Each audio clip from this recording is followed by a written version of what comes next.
warahmatullahi wabarakatuh. Puji syukur kehadirat Allah Subhanahu wa Ta'ala yang dengan kehendaknya saya dapat diberi kesempatan untuk menyampaikan hal ini.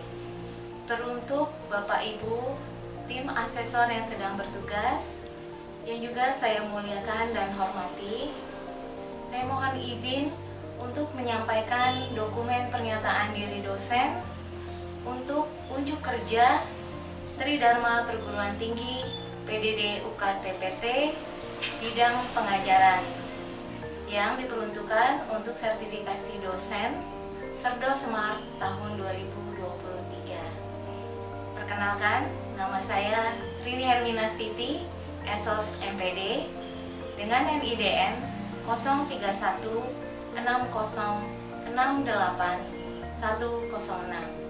dari STKIP Kusuma Negara, Jakarta. Untuk pendidikan formal yang pernah saya tempuh, saya pernah bersekolah di Sekolah Dasar Islam PB Sudirman, Jakarta dan telah lulus pada tahun 1993. Kemudian saya melanjutkan di Sekolah Menengah Pertama Negeri 49 Jakarta dan telah lulus pada tahun 1996. Dilanjutkan di Sekolah Menengah Atas Negeri 39 Jakarta dan telah lulus pada tahun 1996 dengan jurusan IPA. Selanjutnya saya menempuh pendidikan tinggi di Universitas Indonesia dengan program studi D3 Periklanan dan telah lulus pada tahun 2002. Selanjutnya saya meneruskan kembali di Universitas Indonesia dengan program studi S1 Komunikasi dan telah lulus pada tahun 2005. Untuk pendidikan S2 saya berkuliah di Universitas Negeri Jakarta dengan jurusan S2 Pendidikan Anak Usia Dini dan telah lulus pada tahun 2013. Dengan latar belakang kualifikasi pendidikan yang telah saya tempuh sebelumnya dan saya utarakan di slide sebelumnya, saya diberikan amanah untuk dapat mengampu beberapa mata kuliah, diantaranya adalah IPS untuk anak usia dini, pendidikan seni rupa untuk anak usia dini, pengembangan kreativitas anak usia dini, dan matematika untuk anak usia dini. Untuk konten outline pemaparan dokumen pernyataan diri dosen ini, ada beberapa hal yang akan saya sampaikan, diantaranya adalah 1. Deskripsi mata kuliah. 2. Capaian pembelajaran mata kuliah. 3. Sistem pembelajaran. 4. Model pembelajaran. Dan kelima, sistem penilaian. Identitas mata kuliah. Untuk mata kuliah IPS untuk anak usia dini dengan bobot 3 SKS diperuntukkan untuk semester 4 atau genap. Deskripsi mata kuliah. Mata kuliah ini membahas tentang pengertian dan tujuan IPS, konsep dasar dan sejarah pembelajaran IPS bagi anak usia dini, arah dan ruang lingkup pembelajaran IPS untuk anak usia dini, pendidikan karakter dan keterampilan sosial anak usia dini, analisis tingkat pencapaian perkembangan sosial anak usia dini, tradisi pengajaran dan karakteristik pembelajaran IPS di PAUD, pembelajaran IPS sebagai pendidikan nilai pada anak usia dini, pengenalan lingkungan dan sosial budaya anak, strategi dan metode pembelajaran IPS untuk anak usia dini, evaluasi pembelajaran IPS untuk anak usia dini. Sistem pembelajaran.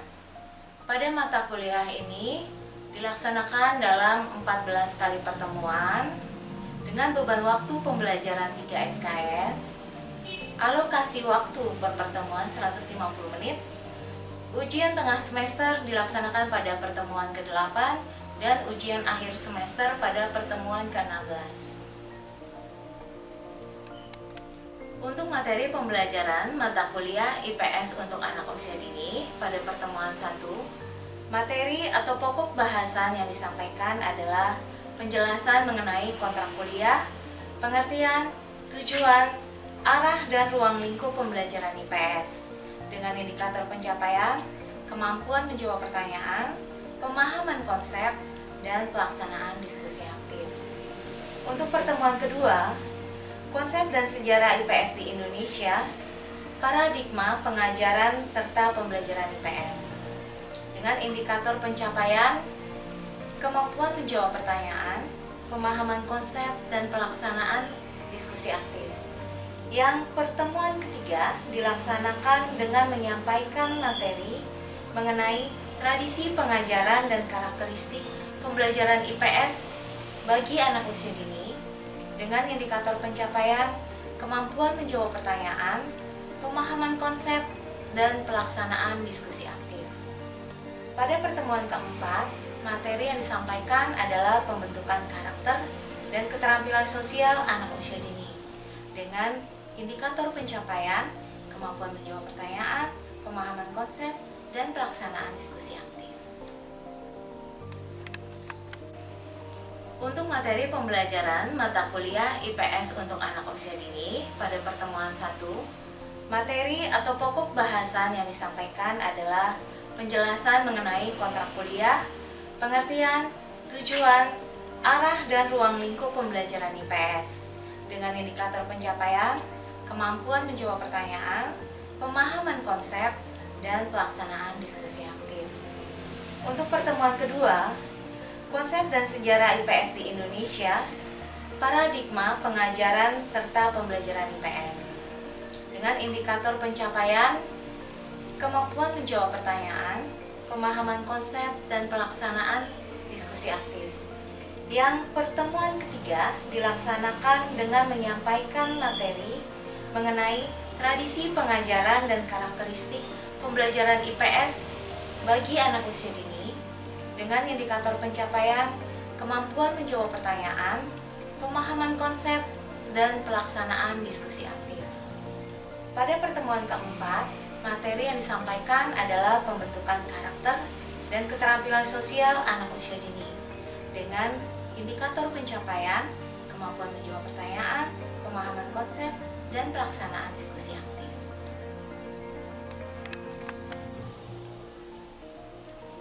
Untuk pertemuan kelima, masih sama dengan pertemuan keempat, materi yang disampaikan adalah pembentukan karakter dan keterampilan sosial anak usia dini dengan indikator pencapaian, kemampuan menjawab pertanyaan, pemahaman konsep, dan pelaksanaan diskusi aktif. Pada pertemuan ke-6, materi yang disampaikan adalah mengenai pengenalan lingkungan dan sosial budaya anak atau dunia sosial dengan indikator pencapaian, kemampuan menjawab pertanyaan, pemahaman konsep, dan pelaksanaan diskusi aktif. Pada pertemuan ke-7, materi atau pokok bahasan yang disampaikan adalah analisis tingkat pencapaian perkembangan sosial anak usia dini dengan indikator pencapaian, kemampuan menjawab pertanyaan, pemahaman konsep, dan pelaksanaan diskusi aktif. Pada pertemuan ke-8, diadakan ujian tengah semester. Pada pertemuan 9, materi yang disampaikan adalah strategi dan metode pembelajaran IPS untuk anak usia dini, sama dengan pertemuan ke-10, dengan indikator pencapaian, kemampuan menjawab pertanyaan, pemahaman konsep, dan pelaksanaan diskusi aktif. Untuk pertemuan ke-11, materi atau pokok bahasan yang disampaikan adalah mengenai evaluasi pembelajaran IPS di PAUD dengan indikator pencapaian, kemampuan menjawab pertanyaan, pemahaman konsep, dan pelaksanaan diskusi aktif. Untuk pertemuan ke-12, materi yang disampaikan adalah mengenai pembelajaran IPS sebagai pendidikan nilai bagi anak usia dini dengan indikator pencapaian, kemampuan menjawab pertanyaan, pemahaman konsep, dan pelaksanaan diskusi aktif. Pada pertemuan ke-13, materi atau pokok bahasan yang disampaikan adalah pengembangan keterampilan sosial anak usia dini dengan indikator pencapaian, kemampuan menjawab pertanyaan, pemahaman konsep, dan pelaksanaan diskusi aktif. Pada pertemuan ke-14, pokok bahasan yang akan disampaikan mengenai simulasi pembelajaran IPS untuk anak usia dini dengan indikator pencapaian, kemampuan menjawab pertanyaan, pemahaman konsep, dan pelaksanaan diskusi aktif. Untuk pertemuan ke-15, materi yang disampaikan berupa observasi atau praktik pembelajaran IPS di lembaga PAUD dengan indikator pencapaian, kemampuan menjawab pertanyaan, pemahaman konsep, dan pelaksanaan diskusi aktif. Pada pertemuan ke-16, dilaksanakan ujian akhir semester. Metode pembelajaran. Metode pembelajaran yang dilakukan dengan pendekatan DIA atau Delivery, Interaction, and Assessment. Untuk penyampaian atau delivery, diadakan dengan cara ceramah, diskusi, dan juga presentasi. Pelaksanaan saat pandemi COVID-19 dilakukan melalui Zoom Meeting dan Google Meet. Untuk interaction atau interaksi, dilaksanakan dengan forum diskusi dan tanya jawab di setiap penyampaian materi atau pokok bahasan. Untuk assessment atau penugasan, berupa tugas individual, tugas berpasangan atau kelompok, pemberian kuis, dan melihat keaktifan dalam diskusi. Kemudian ujian diberikan baik luring maupun daring. Untuk daring, menggunakan WhatsApp group, email, LMS atau Learning Management System, yang kami dari STKIP Kusuma Negara menggunakan Edlink dari Sepima. Sistem penilaian. Dalam sistem penilaian ini terdapat beberapa komponen atau uraian penilaian sebagai berikut, yaitu 1. Kehadiran, keaktifan, sikap, dan perilaku memiliki bobot 10%. Yang kedua, tugas individu atau diskusi atau seminar kecil diberikan bobot 20%. Yang ketiga, pelaksanaan ujian tengah semester yang diberikan bobot 30%. Yang keempat, ujian akhir semester dengan bobot 30%. Dan yang kelima, penyelesaian tugas dan makalah diberikan bobot 10%. Total bobot penilaian yang diberikan adalah 100%. Berikut adalah pembelajaran tatap muka offline dan online. Kita akan membahas mengenai anak usia dini dan dunia sosial. Ya, dikatakan saat lahir, anak kecil mulai menjelajahi dunia nih, ya, dan memulai penjelajahan sosial mereka. Sebagai bayi, balita, anak prasekolah dan anak usia sekolah, mereka berinteraksi dengan orang lain dan lingkungannya untuk belajar tentang dunia dan tempat mereka di dalamnya. Jadi mereka secara bertahap berusaha menjadi bagian dari komunitasnya atau masyarakat, ya. Diharapkan juga sebagai warga negara yang efektif dalam masyarakat yang demokratis. Nah, Indonesia menganut sistem demokrasi. Kemudian mereka akan belajar mengenai dunia sosial dengan kebiasaan dan aturan keterlibatannya bergantung pada tahap perkembangan serta budaya keluarga, pengasuhan anak, dan juga lingkungan sekolah. Ya, pengasuhan anak sangat penting, kita sudah pernah membahas, dan kemudian pastinya disesuaikan dengan DAP atau tahap perkembangannya. Ya. Jadi kita mengacu pada psikologi perkembangan di tiap tahapan usia dini tersebut. Gitu. Kemudian anak usia dini ini akan menghadapi tuntutan, ya, untuk membuat kebijakan yang membutuhkan kewarganegaraan yang lebih ringan, yang dilengkapi dengan alat untuk memecahkan masalah di abad ke-21. Jadi karena kita sudah mau memasuki era 5.0, ya, meskipun mungkin kita masih menjelajahi 4.0, ya, di abad 21 ini kita berusaha untuk bisa memasuki dunia digital, dan bagaimana kita mengajarkan dunia sosial ini dalam kondisi yang seperti sekarang pada anak usia dini. Sebagai pendidik atau guru dapat mengajarkan IPS. Nah, kita bisa pakai metode ini, investigasi konten menggunakan proses selayaknya yang dilakukan ilmuwan sosial. Kita bisa mengikuti cara-cara yang sudah modern, ya.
Iya ibu, mohon maaf masih jadi wargawiri. Bu Hadir, maaf bu, Kem lagi kurang sehat bu. Jadi baiknya Assalamualaikum bunda. Assalamualaikum. Ibu aku mau tanya. Bu, terima kasih. Saya bu, Mbak Tuti. Oh ya silahkan. Hadir bu, aku nyambi ini bu, lagi bantuin orang tua. Kedengaran gak bu? Sinyalnya kali bu.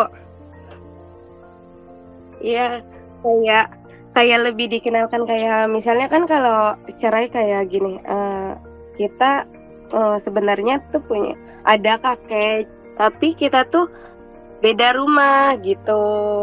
Ya boleh. Tapi bu, aku juga punya pertanyaan bu. Ini sih dulu kecil kan aku tuh suka lihat foto nikahan orang tuaku. Nah terus aku nanya ke ibu aku, kok lagi ibu nikah aku nggak ada di foto gitu. Itu pertanyaan setiap anak bu, begitu ya. Terus dijawab sama ibu aku, kan ibu aku juga bingung ya mau jawabnya gimana. Dijawabnya kayak gini, iya dulu Amel tuh lagi kecil masih di surga, jadi belum ada. Nah pas ibu nikah itu Amel baru dikirim sama Allah gitu. Iya, terus mikir kayak gini, masa di surga dulu baru diturunin ke bumi gitu kan. Terus nanti kakaknya balik lagi dong ke surga gitu. Cuman tapi kayak mikir lagi, iya juga sih gitu. Dan teman-teman, boleh minta waktunya nggak? Boleh. Ya, mau bertanya Bu, ini kebenaran tadi ini ada anak gitu ya. Apa dia mau jadi preman seperti itu. Sebelumnya memang seperti ini Bu. Apakah boleh kita menayangkan atau memperlihatkan video kekerasan sebagai contoh untuk agar anak itu maksudnya biar takutlah kalau dia jadi preman seperti itu, karena tadi dia mengucapkan kata-kata aku mau jadi preman, kata mau jadi preman. Memang anak itu sebelumnya gini Bu, ketika kalau kita sholat gini, yuk berdoain kedua orang tua. Enggak aku mah nggak mau berdoain mama, nggak mau doain ayah mah, kenapa bisa berantem terus katanya gitu. Mungkin mereka dia itu dari kalangan broken home kali ya Bu. Dan kadang pun kalau kita ini tuh dia, aku mah nggak mau sayang sama papa kalau papa selalu mukulin mama katanya gitu kan. Nah terus dia bilang Boleh ditanyakan ke anaknya, kalau ngeliat jadi preman gak enak loh, juga yang orang sakit, kemudiannya memang kan ditanya memang kenapa kamu itu jadi preman. Ini yang belum jelas ya Bu, boleh ditanyakan ke anaknya. iya Lebih dari bapaknya kan harus gimana ini? iya KDRT ya. Iya, ayahnya KDRT memang dia bilang seperti itu ketika saya suruh mendoakan kedua orang tua, dia bilang gitu. Enggak, aku emang nggak sayang sama papa karena suka mukulin mama katanya gitu. Terus kalau yang tadi tuh dia bilang aku mau jadi preman. Iya emang preman apa sih? Kan nggak boleh jadi preman. Itu yang suka mukulin orang katanya gitu, yang suka malakin orang katanya gitu. Ya Bu, boleh. Ya itu tadi jangan full ya. Oh iya, baik Bu. Aja. Iya, bebas. Iya, ada orang sakitnya gitu, tapi tidak luka-luka lah ya. Iya, emang tidak yang luka-luka. Aja ini dia dipukulin balik karena dia preman. Iya baik Bu, terima kasih Bu atas informasinya. Soalnya tadi saya, ya itu dia juga jadi sama temennya juga selalunya pengennya jadi jagoan, jadi yang menang gitu. Jadi saya mau tontonin tadinya cuman takut gitu. Takutnya nggak boleh namanya anak-anak menonton kekerasan gitu. Iya, kita tanya dulu tanya betul bapaknya ya. Iya, sepertinya. Iya, dia kalau diantar ayahnya aja nggak mau. Nanti orang ya, jadi bisa ditambahin tuh buku-buku agama yang apa ya, yang memperlihatkan bahwa hormat sama orang tua itu datangkan kebaikan gitu. Iya. Ya. Iya Bu. Iya Bu, baik Bu. Tambah-tambahin yang video itu yang post ya. Terus buku-buku yang agak iya. Iya. Masih kita yang lagi lakukan Mm-mm. Jadi apa sih itu TPA ya, yang pemberdayaan wanita itu loh. Aku radio TPA apa? Kalau salah ya. Iya.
Saya belum Bu, malam biasanya kirimnya ngerjain sedikit. Mama Bu biasa belakangan. Sebelum jam 12 saya harus kirim Bu. Tugas kemarin-kemarin juga gitu. Wah, 1 jam lagi baru kirim. Sama Bu, saya juga mepet-mepet baru udah mepet-mepet. Soalnya kalau habis kuliah nih kadang siapin buka. Jadi aduh nanti deh gitu. Mak-mak Bu. Open Bu. Cabangnya banyak. Nah, dikit aja Bu. Soalnya dikit tapi harusnya banyak. Hanya satu. Tapi kita tetap nulis ya Bu ya. Amin ya robbal alamin. Sama Ibu. Sama Ibu. Ya, iya Bu. Oh, satu ya.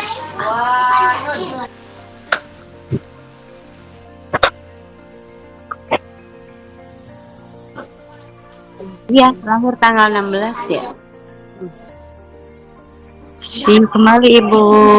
Taqabbalallahu minkum.